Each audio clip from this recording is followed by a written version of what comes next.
वज़ीर दिफा ख्वाजा आसिफ ने धुआंधार तकरीर की। ख्वाजा आसिफ ने कहा कि अब वज़राए आज़म के दिफा की जंग लड़ना पड़ेगी। हमें मुज़ाकरात का कहने वाले पहले अपने घर में पंचायत लगाएं। हिदायत देना सुप्रीम कोर्ट का काम नहीं, ऐसा आइन में कहीं नहीं लिखा। जंग लड़नी है तो फिर जंग होगी, पार्लियामेंट अपनी जंग लड़ेगी। हमें अपने अदारे का दिफा करना पड़ेगा। प्राइम मिनिस्टरों की गर्दनें लेने का रिवाज जो है खत्म होना चाहिए। हमें प्रोटेक्ट करना चाहिए अपने प्राइम मिनिस्टर को, चाहे वो किसी भी पार्टी का हो। ये हमारा फर्ज है जनाब। अदारे के इज्जत और वकार के लिए हमें ये जंग लड़नी पड़ेगी। हम अवाम के वोटों से आते हैं, हमारी कोई चीज जो है पोशीदा नहीं होती, हमारी कोई कार्रवाई राज नहीं होती। जिनका पहले कहा गया वो रिक्यूज कर लिया, दोबारा फिर उन्हीं को उधर बैठा दिया और उनसे 3-2 का फैसला करवाया गया। मेरी आपसे इस्तदा है जनाब स्पीकर के आप कस्टोडियन होते हुए इस हाउस के, आप सुप्रीम कोर्ट को लिखें कि हमें भी वो कार्रवाई भेजे जाए। मुज़ाकरात कर रहे हैं, अदलिया हमें बताती है कि हम मुज़ाकरात करें, वो खुद बैठ के पहले मुज़ाकरात करें। अपनी तो पहले पंचायत लगाएं अंदर घर की, उसके बाद हमें हदायत इशू करें। इंस्ट्रक्शंस देना सुप्रीम कोर्ट का काम नहीं है। आइन में उनके फराइज में कहीं नहीं लिखा हुआ। इन्हीं बयानात पर हम तजिया लेंगे। इस वक्त हमें ज्वाइन किया है senior rank person Nadeem Malik साहब ने। नदीम साहब, अभी कुछ देर कबल भी हम यही बात कर रहे थे कि मामलात किस तरफ जा रहे हैं, और आज हमने ये इज़हार ख्याल सुना, वज़ीर दिफा ने ऐलान जंग कर दिया है। कहते हैं अगर जंग है तो फिर जंग ही होगी, पार्लियामेंट पीछे नहीं हटेगी, मजीद किसी वज़ीर आज़म की कुर्बानी नहीं देंगे। दोनों तरफ से कोई पीछे हटने को तैयार नहीं है। तो अब आप ये मामला, ये तमाम मामलात किस तरफ जाते देख रहे हैं?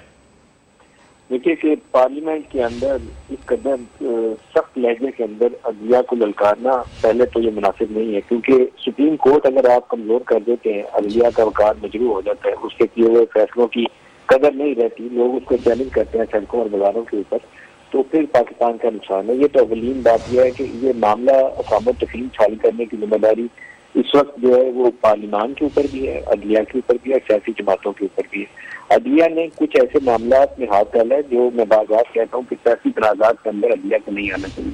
63A का फैसला मुतनाज़ा, इलेक्शन के ऊपर जो रूलिंग आई उसके ऊपर कंट्रोवर्सी, फिर जो कुछ जजेस के ऊपर इतराज़ात आए, बेंच की तश्कील के ऊपर मामला हुए, उसके ऊपर भी इतराज़ात मौजूद है। तो वो मामला किसी बेहतर तरीके से हल करने की कोशिश करनी चाहिए। ये टकराव वाला रास्ता जो ख्वाजा आसिफ ने आज इंडिकेट किया है, वो तो कहते हैं कि पार्लियामेंट की एक कमेटी बनाए और उसके अंदर जाकर जजेस का एहतसाब करें। तो ये मामला तो सीधा सीधा लड़ाई वाली कैफियत है। ये लड़ाई वाली कैफियत में जीत कोई नहीं सकेगा, ये दोनों शिकस्त खाएंगे, दोनों हारेंगे। जजेस को भी इसमें मार पड़ेगी और ये पार्लियामान को भी मार पड़ेगी, और ये पाकिस्तान अफोर्ड नहीं कर सकता। जजेस का नुकसान हो, सुप्रीम कोर्ट का नुकसान हो तो भी पाकिस्तान का नुकसान है, पार्लियामान का नुकसान है तो जमहूरियत का नुकसान है। दोनों सूरत में पाकिस्तान के अवाम के लिए एक मुश्किल सूरत पैदा हो जाएगी। तो ये पाकिस्तान के जो लीडरशिप है उसका मेरे ख्याल में सबसे बड़ा इम्तिहान है कि इसके लिए कोई रास्ता निकाले कि इस नुकसान से बचते हुए कोई दरमियानी राह निकला जिसमें ये टकराव ना हो। बजाय तासुब मेरा यही है कि ये टकराव की तरफ बढ़ रहा मामला। नदीम साहब, जिस तरह से आपने कहा है कि ये मामला जो है वो टकराव की जानिब बढ़ रहा है और जजेस को ललकारना नहीं चाहिए, लेकिन ख्वाजा आसिफ साहब ने जिस तरह से मुतालबा किया है कि पिछले 72 साल का हिसाब लिया जाए, ऐवान की कमेटी बनाकर गुज़श्ता मुकदमात का ट्रायल किया जाए, जिंदा और दुनिया से रुखसत हो जाने वाले जजेस को कटहरे में खड़ा किया जाए, तो सर एक तरफ तो आपने बता दिया इसके नुकसानात क्या होंगे, लेकिन क्या ऐसा करना मुमकिन है? देखिए कि जजेस का ट्रायल तो ये नहीं कर सकते, लेकिन जो माजी के फैसले हैं, जो फैसले हो चुके हैं, उसके ऊपर ये पार्लियामेंट्री कमेटी बना के उसके ऊपर जायजा तो ले सकते हैं, उसमें कोई मुवाक़ा नहीं है। वैसे कोई सेटिसाइड करनी और रूलिंग तो 2/3 मेजोरिटी चाहिए होती है, वो अभी इनके पास 2/3 नहीं है। तो एक पार्लियामेंट्री कमेटी बनाकर कुछ फैसलों के ऊपर बात जरूर करनी चाहिए। जुल्फ़िकार अली भुट्टो की हैंगिंग के ऊपर बात करनी चाहिए, नुसरत भुट्टो केस है उसके ऊपर बात करनी चाहिए, फिर जो नवाज शरीफ की नाली का केस है उसके ऊपर बात करनी चाहिए, जो जनरल परवेज मुशर्रफ को सुप्रीम कोर्ट ने 3 साल लाइन में तरामीम के लिए दिए थे उसके ऊपर बात करनी चाहिए। बड़ी लंबी फहरिस्त है पाकिस्तान के अदालती फैसलों की जिसके ऊपर पार्लियामेंट को बात करनी चाहिए। ये इस्लामाबाद हाई कोर्ट के जस्टिस शौकत अजीज सिद्दीकी जिस तरीके से उनको निकाला गया उसके पीछे मुहर्रकात क्या थे, उनकी बुला के हेयरिंग होनी चाहिए। पार्लियामेंट उनकी टेस्टिमनी रिकॉर्ड करे, उसको रिकॉर्ड का हिस्सा बनाए कि उनके साथ क्या वाकयात पेश आए। अगर कोई और जज साहब उसमें पेश होना चाहते हैं उनको भी शामिल करें, उनका बयान रिकॉर्ड करें। ये काम तो पार्लियामान को करना चाहिए। तारीख दुरुस्त करना वो पार्लियामान का फर्ज है, लेकिन पार्लियामान जब तारीख दुरुस्त करने की कोशिश करेगी तो इसमें PMLN और पीपल्स पार्टी के अपने पर भी जलेंगे। बाकी सिर्फ जदीद के ऊपर मामला नहीं रहेगा। जब जुल्फ़िकार अली भुट्टो को फांसी दी गई थी तो जनरल ज़ियाउल हक का साथी कौन था? जनरल ज़ियाउल हक के साथी नवाज शरीफ थे। तो ये बात तो फिर रिकॉर्ड में आएगी। तो अगर इनमें हिम्मत है तो करें। इसका जैसा इंसाफ हो नहीं सकता कि दूध का दूध पानी का पानी हो जाए। जिसका जो कसूर है वो रिकॉर्ड करें, फिर ट्रूथ एंड रिकंसिलिएशन कमीशन बना लें और वहां से माफी मांगे, अपना गुनाह तस्लीम करें और वो लोग अपनी माफी मांगे। अदलिया और एस्टेब्लिशमेंट।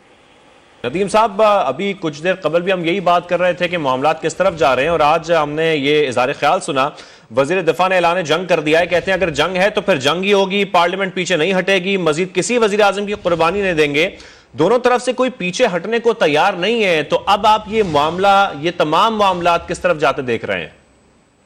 देखिए कि पार्लियामेंट के अंदर इस कदर सख्त लहजे के अंदर अदलिया को ललकारना पहले तो ये मुनासिब नहीं है, क्योंकि सुप्रीम कोर्ट अगर आप कमजोर कर देते हैं, अदलिया का वकार मजरू हो जाता है, उसके किए हुए फैसलों की कदर नहीं रहती, लोग उसको चैलेंज करते हैं सड़कों और बाजारों के ऊपर, तो फिर पाकिस्तान का नुकसान है। ये तो अवलीन बात यह है कि ये मामला अफाम तफहीम छाल करने की जिम्मेदारी इस वक्त जो है वो पार्लियामान के ऊपर भी है, अदलिया के ऊपर भी है, सियासी जमातों के ऊपर भी है। अदलिया ने कुछ ऐसे मामलात में हाथ डाला है जो मैं बार बार कहता हूँ कि सियासी तनाज़ात के अंदर अदलिया को नहीं आना चाहिए।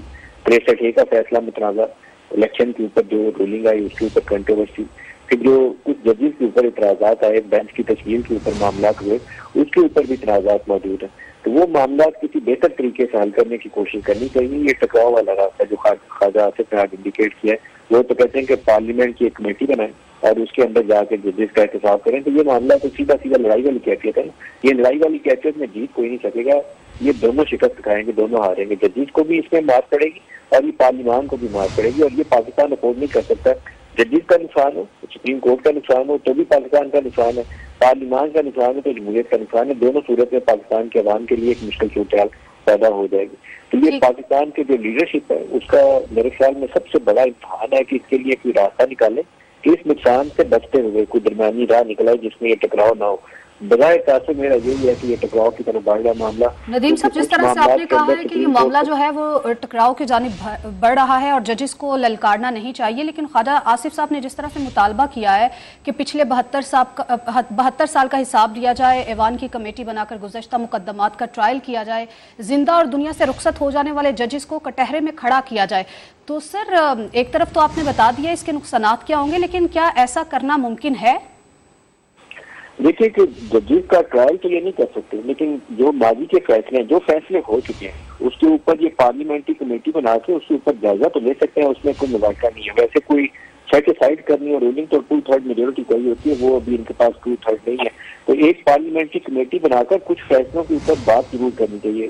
जुल्फ़िकार अली भुट्टो की हैंगिंग के ऊपर बात करनी चाहिए, नुसरत भुट्टो केस है उसके ऊपर बात करनी चाहिए, फिर जो नवाज शरीफ की नाली का केस है उसके ऊपर बात करनी चाहिए, जो जनरल परवेज मुशर्रफ को सुप्रीम कोर्ट ने 3 साल लाइन में तरामीम के लिए दिए थे उसके ऊपर बात करनी चाहिए। बड़ी लंबी फहरिस्त है पाकिस्तान के अदालती फैसलों की जिसके ऊपर पार्लियामेंट को बात करनी चाहिए। ये जो इस्लामाबाद हाईकोर्ट के जैसे शौकत अजीज सदीकी जिस तरीके से उनको निकाला गया उसके पीछे मुहरकात क्या थे, उनकी बुला के हेयरिंग होनी चाहिए। पार्लियामेंट उनकी टेस्टिमनी रिकॉर्ड करे, उसको रिकॉर्ड का हिस्सा बनाए कि उनके साथ क्या वाकयात पेश आए। अगर कोई और जज साहब उसमें पेश होना चाहते हैं तो उनको भी शामिल करें, उनका बयान रिकॉर्ड करें। ये काम तो पार्लियामान को करना चाहिए। तारीख दुरुस्त करना वो पार्लियामान का फर्ज है, लेकिन पार्लियामान जब तारीख दुरुस्त करने की कोशिश करेगी तो इसमें PMLN और पीपल्स पार्टी के अपने पर भी जलेंगे। बाकी सिर्फ जदीद के ऊपर मामला नहीं रहेगा। जब जुल्फ़िकार अली भुट्टो को फांसी दी गई थी तो जनरल ज़ियाउल हक का साथी कौन था? जनरल ज़ियाउल हक के साथी नवाज शरीफ थे। तो ये बात तो फिर रिकॉर्ड में आएगी। तो अगर इनमें हिम्मत है तो करें।